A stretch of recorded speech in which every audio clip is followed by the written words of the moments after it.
Media গুলো আপা আমাদের কাজ করে না আপা, কেউ সত্য বলে না আপা। আমরা কই যাবো আপা? আপনি আছেন আপা, আল্লাহ আপনার বাঁচায় রাখুক আপা। আপনি যেহেতু আছেন আপা, আমরা আসি আপা, আমরা আসি আপা আপনার জন্য আপা। না না, আমি কিন্তু আমাদের দেশের খুব কাছাকাছি আছি। জি আপা, খুব শুনে শান্তি লাগলো আপা। অত দূরে নাই, আমি খুব কাছাকাছি আছি। জি আপা, আমি চট করে ঢুকে পড়তে পারি না আপা, আপনাকে দেশে আপা এটা ইয়ে করেন আপনি যখন নিজে। আসসালামু আলাইকুম রহমতুল্লাহ, সবাই কেমন আছেন? আশা করি সবাই অনেক অনেক ভালো এবং সুস্থ আছেন। সবাইকে স্বাগতম জানাচ্ছি আমাদের আরো এক নতুন ভিডিওতে। প্রতিদিনের মতো আমি আপনাদের সিরিয়াত ফারুকি। দর্শক, আজকের ভিডিও টাইটেল এবং থাম্বনেল দেখে ইতিমধ্যে বুঝতে পেরেছেন আজকে কি বিষয়টা নিয়ে কথা বলবো। আজকে যে বিষয়টা নিয়ে কথা বলবো খুবই গুরুত্বপূর্ণ একটা বিষয়। ইতিমধ্যে আপনারা ভিডিওর শুরুতে কিছু অংশ বিষয় দেখতে পেয়েছেন। আমরা একটু পরে ভিডিওর বাকি অংশগুলো দেখবো। তার আগে আপনাকে ছোট্ট একটু অনুরোধ জানিয়ে রাখতে চাই, সেটা হচ্ছে আমাদের চ্যানেলটিতে নতুন থাকলে চ্যানেল সাবস্ক্রাইব করে সাথে থাকবেন। তো দর্শক, ভিডিওটি যাতে বেশি বড় না করতে হয় সেই জন্য আমি আপনাদেরকে মূল আলোচনায় নিয়ে যাচ্ছি। তার আগে অনুরোধ করবো সবাইকে ধৈর্য সহকারে ভিডিওটি শেষ পর্যন্ত দেখে আশা করি আপনার ব্যক্তিগত মতামত কমেন্টে জানাবেন। আর বেশি কথা বলছেন, আমরা ভিডিওগুলো একটু ফোন দিছি এটা ব্যাপারে আপা। আমরা তো এখানে নিউ ইয়র্ক মহানগরে আপা যারা আছি এমদাদ ভাই নেতৃত্বে আমরা মিডিল মিসিং করতেছি আপা, কিন্তু এলাকার পরিস্থিতি আপা খুব খারাপ। কারবাঙ্গিচরে বা ক্যানিগঞ্জে আপা সকল নেতাকর্মী তো আপা হচ্ছে ওরা একদম সবাই এলাকার বাইরে আপা। এখন ওদের কিন্তু আপা আমি জি আপা এখন আপা আপনি যদি বলেন আপা, আমি তো আপা এখান থেকে আমার এলাকার যে ছেলে পেলে আছে যেগুলো ছাত্রলীগ যুবলীগ আমি যতটুকু পারি আপা সহায়তা করতেছি। আর আপনি যদি অনুমতি দেন, আমি যদি বলেন না তুমি এখানে থাইকে ওদেরকে হেল্প করো, করলাম। আর যদি বলেন না তুমি দেশে যাও, যে একটু গুছানোর চেষ্টা করো আপা, তাহলে করবো আপা। এটা আপনার সিদ্ধান্ত আপা। না, এখানে বসে এখন সাহায্য করো, সেটা সবচেয়ে বেশি কাজে লাগবে। জি জি আপা, পরে গেলে হবে। জি আপা। গেটটা দেখে নাও। আর আপা ওই যে আইনজীবীরা আপা দাঁড়াতে পারতেছে না আপা, এই বিষয়ে যদি আপনি কোনো পরামর্শ দিতেন আপা, তাহলে তো আপা একটু ইয়ে হইতো। আইনজীবীরা যেতে পারে না, দাঁড়াতে পারে না, সেখানে করে। তো সেখানে যখন আইনজীবীরা যাবে, সেখানে ওদের বলো যে আমাদের লোকজনদের অর্গানাইজ করে সোজা ওখানে যাই। আর তাছাড়া তো আর কোনো ওয়ে নেই আপা। তবে আমি কালকে সিদ্দিক ভাইয়ের সাথে কথা কাজ করতে হবে। জি আপা, তোমার একটা কাজ করো, তোমার যেখানে আসো ওখানকার এখন তখন ইলেকশন চলছে। জি আপা। ওইসব তাদের ক্যাম্পেনিং এর সময় ওদের লোকাল যে ইলেকশন হচ্ছে সেখানে ক্যাম্পেনিং এর সময় তার সঙ্গে যোগাযোগ রাখা, ক্যাম্পেনিং এর সহযোগিতা করার সাথে সাথে এই বিষয়গুলি জানায় রাখা। তারপর যখন এদের কাছে একটা সাপোর্ট নিয়ে আসা। জি আপা, আপনি আপা আমার ব্যক্তিগত অভিমত, আমার যেটা মনে হয় আপা, আমার সাথে সবাই একমত হবে কিনা জানি না, আমার মনে হচ্ছে আপা এবার রিপাবলিকানরা যাবে আপা। ট্রাম্প আবারও আসতেছে আপা, কারণ আমেরিকানরা তো আপা ব্যাপার আছে একটু নারী নেতৃত্বের ব্যাপারে, এখন তো এগুলা বলা যায় না, তো নিজেও বুঝেন ওরা হয়তো। আমার মনে হয় ট্রাম্প আবারও আসতেছে আপা। রিপাবলিকানরা আসলে আমাদের জন্য খুবই ভালো হবে আপা। আচ্ছা, না সে যে আসুক, আমার মনে হয় যে ওখানে প্রার্থী পপুলার জিতবে, তার সাথে আমাদের একটা এখন থেকে তাদের ক্যাম্পেনিং এ থাকলে পরে তাদের সাথে যোগাযোগ হলে পরে ভবিষ্যতে কাজে লাগবে। জি আপা। আর একটা আপা যেহেতু সবাইকে বলেও দিচ্ছি যে যার যার এলাকায় যেখানে থাকে সেখানে, কারণ ওরাই ভোটারদের আবার গুরুত্ব দেয়। তো আমাদের বাঙালি ভোটাররা তো যায় ভোট দিতে, বিদেশে তো কম যায়। জি আপা। আপা এমনিতে আপা আপনি আপা কিছু মনে করবেন না, আমি পরে মাঝখানে শুনছিলাম আপনার গাজিয়াবাদ থেকে আপা দিল্লিতে ট্রান্সফার করছে আপা। আপনি নিজের দিকে আপা খেয়াল রাখবেন আপা। আপা আপনি আসেন আপা, একটা আমার ওই যে বাংলাদেশে আপা একটা নিউজ আসছে আপনার গাজিয়াবাদ থেকে দিল্লিতে নাকি ট্রান্সফার করছে আপনাকে হেলিকপ্টার দিয়ে, এরকম একটা নিউজ আসছে আপা। জি, এটা নিউজ আসছে যায় দিনে আপা, পরশু দিন আপা যায় দিনে আপনার হচ্ছে ওদের অনলাইন ভার্সনে এটা ভিডিও দেখাইছে আপনাকে নাকি ওই যে গাজিয়াবাদ থেকে দিল্লিতে নাকি ট্রান্সফার করছে আপা। এটা না আপা, এটা ভিজুয়াল একটা হেলিকপ্টার দেখাইছে আন্তাজে, কিন্তু এটা নিউজ দিছে আপা। আপনি চাইলে আমি আপনাকে ভিডিওটা পাঠাইতে পারি আপা হোয়াটসঅ্যাপে। জি আপা, এটা তো নিউজ তো আপা দেখেন না আপা। আপা কষ্ট লাগে আপা। আপা আপনি যে মিডিয়াদেরকে আপা যে দিয়ে আসছেন আপা, এই মিডিয়া গুলো আপা আমাদের কাজ করে না আপা, কেউ সত্য বলে না আপা। আমরা কই যাবো আপা? আপনি আছেন আপা, আল্লাহ আপনার বাঁচায় রাখুক আপা। আপনি যেহেতু আছেন আপা, আমরা আসি আপা, আমরা আসি আপা আপনার জন্য আপা। না না, আমি কিন্তু আমাদের দেশের খুব কাছাকাছি আছি। জি আপা, খুব শুনে শান্তি লাগলো আপা। অত দূরে নাই, আমি খুব কাছাকাছি আছি। জি আপা। যাতে আমি চট করে ঢুকে করতে পারি। না আপা, আপনাকে দেশে আপা এটা ইয়ে করেন, আপনি যখন নিয়ে দিবেন যে না তানভীর তুমি আমেরিকা থেকে দেশে চলে যাও, দেশে যে ওই কারমাঙ্গিচর ক্যাডিগঞ্জের ওইখানে ওই দলীয় নেতৃত্বের গুছাও বা ওইখানে কাজ করো আপা, আপনি বললে সাথে সাথে দৌড় দেবো আপা। এখানে এখন গেলেই দেবেন একখানা মামলা, শেষে কিছুই করতে পারবে না, বরং এখানে বসে যে মামলা দিচ্ছে জি আপা। আমার বিরুদ্ধে 113টা মামলা। জি আপা। সব জিনিসগুলি নিয়ে জি। আমার মনে হয় জাতিসংঘ থেকে শুরু করে সবার কাছে এটা বলা দরকার যে এটা কোন ধরনের কথা, যে একটা ফলস মামলা। মানে আমার পরিবারে কেউ বাকি নেই, জি আপা। যারা বাইরে দিয়েছে চাকরি করে জি আপা।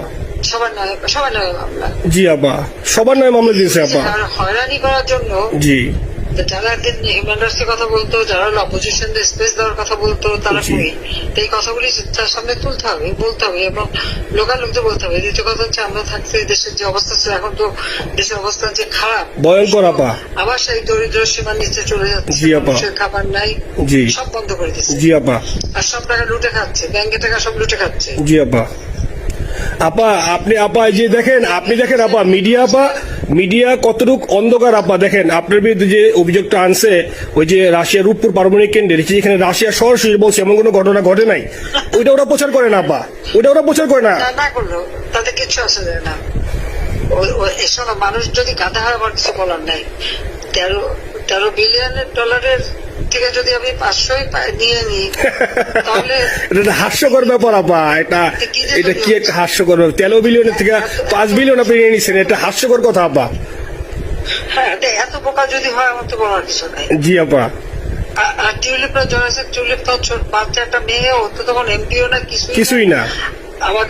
আমাদের দাওয়াত দিচ্ছে গেছি, ও পুতিন, ও এত শক্তিশালী যে 17 বছর একটা মেয়ে এত শক্তিশালী যে পুতিনের সাথে আমার নেগোসিয়েশন করাই দিচ্ছে। জি আপা, আবার বলতেছে মালয়েশিয়ার ব্যাংকে রাখছে, মালয়েশিয়ার কোন ব্যাংকে রাখছে ওই অ্যাকাউন্ট বল। আচ্ছা সে টাকা না, সেটা উঠাক। উঠাক। জি আপা। জি জি আপা। খোঁজ মালয়েশিয়া ব্যাংকে খোঁজ করলে তো কোপার তারিখটা পাওয়া যাবে, কারণ আমরা কোপার টাকা উদ্ধার কোন টাকা? সিঙ্গাপুর থেকে। জি আপা, আনছেন তো আপনি ব্যাক করে। হ্যাঁ, তো সেটা বলা উচিত, তোমাদের লেখা উচিত যে কারা মানি লন্ডারিং করে। আপা আমি ফেসবুকে যেভাবে ইন্ডিভিজুয়ালি আপা, আপনি আসলে ফেসবুক তো চালান না বা দেখেন না আপা, ইন্ডিভিজুয়ালি ফেসবুকে আমি যেভাবে, ফেসবুক নাই। জি আপা আমি জানি আপা, আমি ইন্ডিভিজুয়ালি যেভাবে ফেসবুকে আপা লেখালেখি করতেছি, আপনার কাছে যদি কোনোদিন আল্লাহ তাআলা আপনার কাছে নিয়ে যায়, সরাসরি দেখাইতে পারি আপা, আপনি আমার বুকে জড়াই ধরবেন আপা, এত বলতে পারি আপা। নাইসলি লিখতেছি আপা। একটা কথা তোমাদের জানা রাখি, জি আপা। যে এখন খুব লাভাচ্ছে যে যারা মানি লন্ডারিং করছে, জি। গ্রামীণ ব্যাংকের যত টাকা জি। এই এত বছরে, জি আপা। ইউনুস কিন্তু গ্রামীণ ব্যাংক প্রতিষ্ঠা করেনি। জি আপা। গ্রামীণ ব্যাংক প্রতিষ্ঠা করছে এরশাদ। জি আপা। সে চাকরি দিচ্ছিল এমডি পদে। জি আপা। এমডি পদের থেকে গ্রামীণ ব্যাংকের 26,000 কোটি টাকা সে মানি লন্ডারিং করে বিদেশে নিয়ে গেছে। জি আপা। 26,000 কোটি টাকা, জি। যা দিয়ে সেই যে বিদেশের সোশ্যাল বিজনেস, অমক যত বিজনেস সব কত টাকা পায় থেকে। আপা এটা তো আপা দেশের মানুষ বুঝতেছে আপা, আপনি বিশ্বাস করেন আপা, দেশের মানুষ আরে আরে বুঝতেছে আপা। না, মানুষের বুঝাই দিতে হবে যে অলিম্পিক মশাল ধরতে কত টাকা সে ডোনেশন দিচ্ছে, ওদের ডোনেশন লিস্ট খুঁজলে পাওয়া যাবে। জি আপা। তবে এবার যে অলিম্পিয়াতে গেল সেখানে কত টাকা ডোনেশন দিয়ে আসছে, জি আপা। ওদের ডোনেশন লিস্ট খুঁজলে কিন্তু নাম পাওয়া যাবে। জি আপা। ক্লিন্টন ফাউন্ডেশনে যে ডোনেশন দিচ্ছে জি আপা। নোবেলের আগে, সেটা কত টাকা ওখানে পাওয়া যাবে, জি। কারা কারা দিচ্ছে। মহাচর বৈশে এখন আমাদেরকে সব তত্ত্ব কথা শোনাচ্ছে, জনগণের গরিবের রক্ত চুষা টাকা নিয়ে বড় লোক এসে সুদ করে একটা। আপা আপনি বিশ্বাস করেন আপা, বাংলাদেশের মানুষ ধীরে ধীরে আপা বুঝতেছে, অনেকে আপা ওই সময় আবেগে গেছে আন্দোলনে, ওরা এখন আসলে কি ওরা সরাসরি বলতে পারতেছে না যে ওরা কষ্ট পাচ্ছে, কারণ ওরা তো তাহলে যে ওরা যে আন্দোলনে গেছে তখন আমরা জাপ দিয়ে ধরবো যে কেন গেছিলি, এখন স্বীকার করতে পারতেছে না আপা। তবে মানুষ আপা খুব কষ্টে আছে, বিশ্বাস করেন মানুষ আস্তে আস্তে আপা ভুল বুঝতেছে। আপনি ছাড়া আপা বাংলাদেশের কোনো বিকল্প নেই আপা, আপনি যেই বাংলাদেশকে যেখানে নিয়ে গেছেন আপা, আপনি আবার স্বপ্ন দেখি আপা, আপনি নিয়ে আপা লড়াই করবো আপা। আপা যথেষ্ট করছি বাংলাদেশের জন্য, দিন নাই রাত নাই, খাওয়া নাই নাওয়া নাই, দিন রাত জি আপা, আপনি যেই পরিশ্রম আপা করছেন আপা, উঠায় উঠাইছিলাম, বাংলাদেশের সম্মান সব ধুলাই মিশে দিচ্ছে। আপা কষ্ট লাগে আপা, যারা মনে করেন অতি উৎসাহী আপা, ওরা নিলে বুঝে নাই বা ওরা জামাত শিবির আপা, ওরা বঙ্গবন্ধুর স্ট্যাচু নিয়ে আপা ওইখানে এই বঙ্গবন্ধুর স্ট্যাচু অপমাননা করছে আপা। কিন্তু আরবি আপা আপনার পালিত আপা, ওরা আপনি আপা এই কাজটা করলে আপা, এর চেয়ে কষ্ট কোথায় আছে আপা? এই কষ্ট কিভাবে বুঝাবো আপা? আপা বুঝবে, এইসব করে বুঝবে।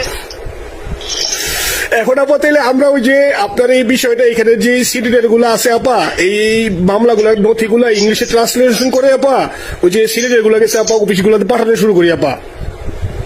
সব যা পাঠাতে থাকো, জি। পাঠাতে থাকো, যেহেতু কি জি, আর সিদ্দিক ভাইকে আপনি বলে দিয়ে আপা, যাতে সিদ্দিক ভাই তো আসলে উনি তো বয়স হিসাবে মুখ করতে পারে না, তবে উনি যথেষ্ট অ্যাক্টিভ আছে আপা। সিদ্দিক ভাই আর হচ্ছে আমাদের এমদাদ ভাই আপা, এই দুইজন আপা মানে দুইজনকে মানে এই দুইজনই আপা প্রচন্ড পরিশ্রম করতেছে আপা।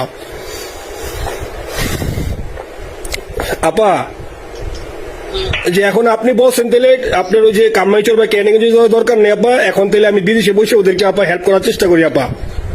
তুমি ওদের হেল্প করো, কারণ সবাই তো ঘর বাড়ি পুরাই দিছে, জি আপা। পুরাই দিছে। জি যতদূর পারো এদেরকে একটু। জি আপা, আপনি যখন নিজে দিবেন আপা, আপনি যখন নিজে দিবেন আপা, তখনই আপা এলাকায় যে।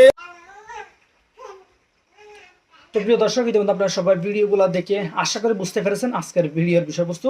আশা করি ভিডিওটা দেখে আপনাদের কেমন লেগেছে, বক্তব্যগুলো প্রসঙ্গে আপনার মতামত অবশ্যই দ্রুত কমেন্টে জানিয়ে ফেলবেন। আর আমাদের চ্যানেলটিতে নতুন থাকলে বরাবর মতো অবশ্যই আমাদের চ্যানেল সাবস্ক্রাইব করে সাথে থাকবেন। যারা ইতিমধ্যে সাবস্ক্রাইব করেছেন তাদেরকে অসংখ্য অসংখ্য ধন্যবাদ। যারা সাবস্ক্রাইব করেনি তাদেরকে অনুরোধ করবো আমাদের চ্যানেলের সাথে থাকুন। দেখতে দেখতে একদিন ভালো লাগে, ভালোবাসা হয়ে যাবে ইনশাল্লাহ। আজকে এই পর্যন্তই, দেখাবো না কোনো ভিডিওতে। ভালো থাকবেন, সুস্থ থাকবেন, আল্লাহ হাফিজ।